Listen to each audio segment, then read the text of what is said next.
There is a sentence Carl Sagan wrote that most governments on Earth would prefer you never read. It is not a secret. It has been in print for 30 years. It appears in one of the most widely distributed popular science books ever written. And yet somehow, despite being in plain sight, it remains one of the most quietly radical things any scientist has ever said in public. The sentence is this: a population that is scientifically literate is a population that is harder to govern badly. He did not write it exactly that way. He wrote it more carefully, more precisely, with the qualifications and nuances that honest thinking requires. But that is what it means. And the implications of that meaning, once you follow them to their conclusion, will change the way you understand every political system you have ever lived under, every institution you have ever trusted, and every piece of information you have ever been given by someone with power over your life. Today, we are going to follow those implications all the way to the end. In The Demon-Haunted World, Sagan wrote about what he called the relationship between science and democracy. He argued that these two things were not merely compatible, they were, at their deepest level, expressions of the same underlying principle. Both require the free flow of information. Both require the ability to question authority. Both require the understanding that no claim, however confidently stated, however backed by tradition or power, is exempt from examination.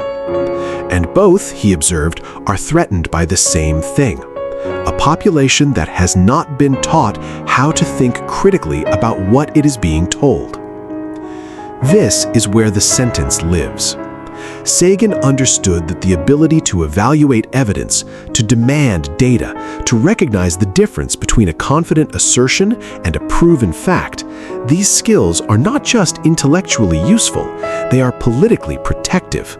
A person who knows how to think scientifically is a person who is significantly harder to manipulate. Not impossible to manipulate.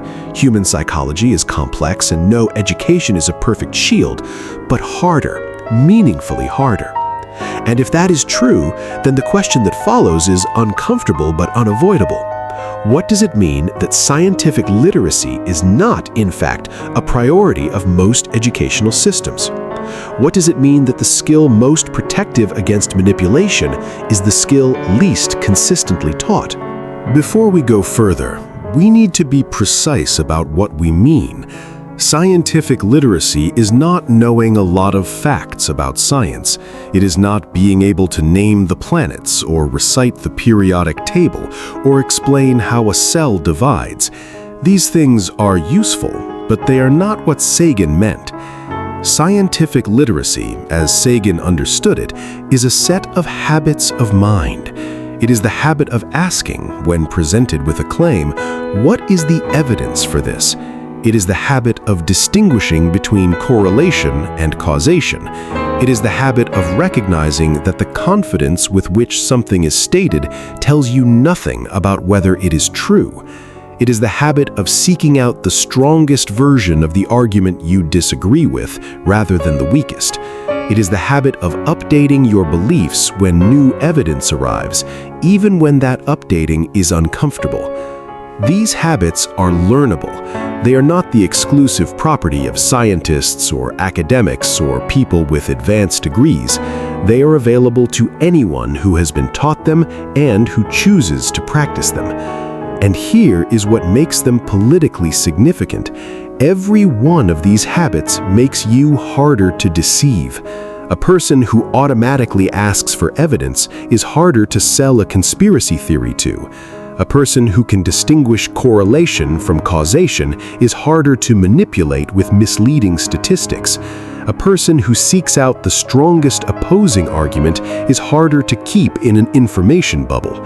A person who updates their beliefs based on evidence is harder to keep loyal to a leader or institution that has stopped deserving loyalty.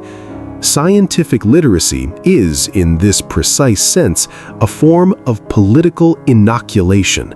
Not a perfect one, but a real one. Sagan was not making an abstract philosophical point. He was pointing at something with a long and well-documented history. Throughout human history, those with power have understood, sometimes explicitly, sometimes intuitively, that a population capable of critical thinking is a population capable of recognizing when it is being governed badly, and they have responded accordingly. The Catholic Church's suppression of heliocentrism in the 16th and 17th centuries was not primarily a theological dispute, it was a political one. The heliocentric model did not just move Earth from the center of the solar system, it undermined a cosmology that had served as the foundation of a particular kind of authority, the authority that came from being the earthly representative of the God who had made humanity the center of creation. A universe in which Earth was just another planet was a universe in which certain kinds of power became harder to justify. The Soviet Union's promotion of Lysenkoism, the rejection of Mendelian genetics in favor of a pseudo-scientific alternative that was ideologically compatible with Marxist theory, was not a scientific mistake, it was a political decision. Correct genetics was suppressed because it conflicted with what the state needed to be true. The result was agricultural catastrophe and the imprisonment or execution of genuine biologists. But the state got what it wanted in the short term, a scientific establishment that said what it was told. These are not ancient or isolated examples. The pattern of power suppressing inconvenient truth runs continuously through human history into the present day. Industries have funded research designed to obscure the harms of their products. Governments have classified information not because its release would endanger national security, but because it would endanger political careers. Institutions have systematically discredited scientists whose findings challenged the interests those institutions existed to protect. Sagan knew this history. He had lived through enough of it, the tobacco industry's manipulation of cancer research, the Cold War's distortions of scientific exchange, to understand that the suppression of scientific literacy was not always accidental. Sometimes it was a strategy. The mechanism has not changed. What has changed is the scale and the sophistication. In a world where information travels at the speed of light and where the average person is exposed to more claims per day than any human being in history has ever encountered, the ability to evaluate those claims has never been more important, and the incentives to prevent that evaluation have never been stronger. The economics of attention, the system by which platforms and media organizations compete for your time and your engagement, systematically rewards certainty over accuracy, outrage over nuance, and simple narratives over complex truths. The algorithm does not care whether something is true, it cares whether it keeps you clicking. And it turns out that confident misinformation is, very often, more engaging than careful truth. This is not a conspiracy. It does not require anyone to be deliberately malicious. It is simply what happens when the incentives of an attention economy are allowed to run without the counterweight of a population trained to resist them. The result is an environment in which the habits of mind that Sagan identified, skepticism, evidence-seeking, comfort with uncertainty, willingness to update, are systematically disadvantaged relative to their opposites. Sagan wrote about television in 1995. He had no way of knowing about social media algorithms, but the dynamic he identified, confidence outcompeting accuracy for human attention, has been amplified to a degree he could not have imagined, and the political consequences of that amplification are visible everywhere. Sagan was not a pessimist. He was something more demanding than a pessimist. He was someone who saw clearly what was wrong and believed it could be fixed, and who therefore felt a genuine obligation to try. His proposal was not complicated. It was not a new technology or a new institution or a new law. It was education. Specifically, the widespread teaching of what he called the tools of skeptical thinking, the baloney detection kit he laid out in the demon-haunted world, beginning as early as possible and continuing throughout a person's life.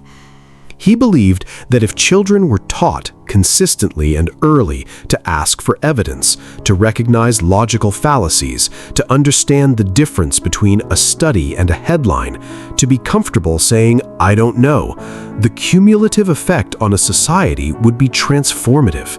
Not immediately, not completely, but meaningfully.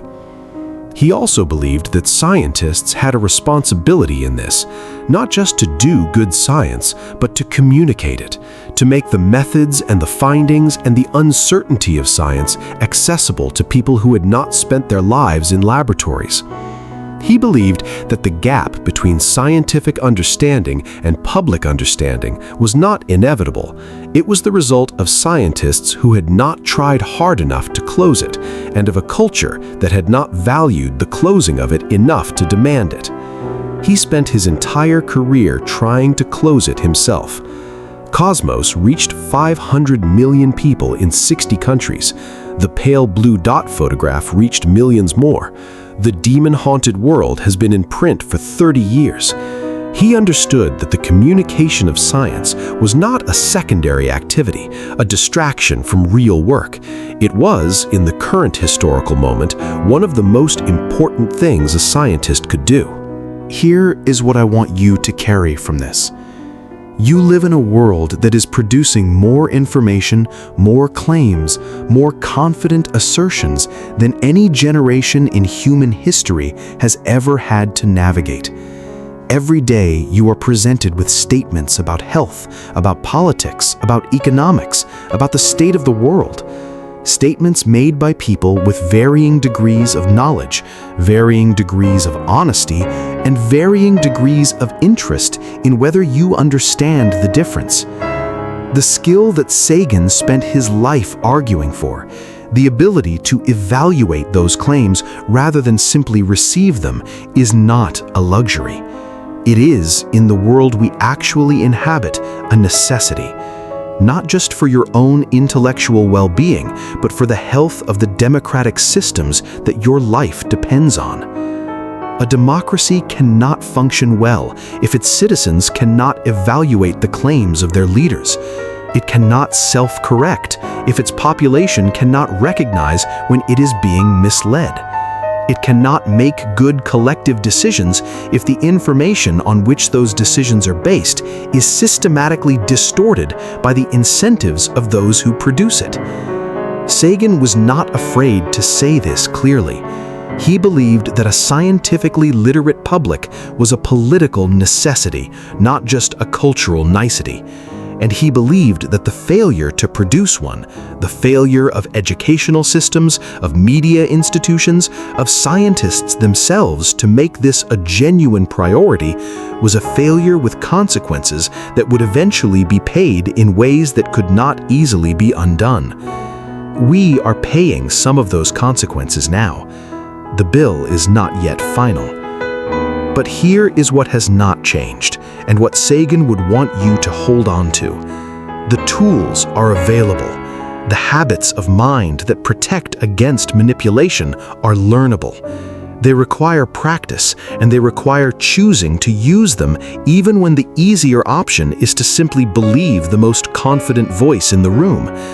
But they are available to anyone willing to reach for them. The candle is still burning. It always requires tending. The question is whether enough of us decide that the light is worth the effort.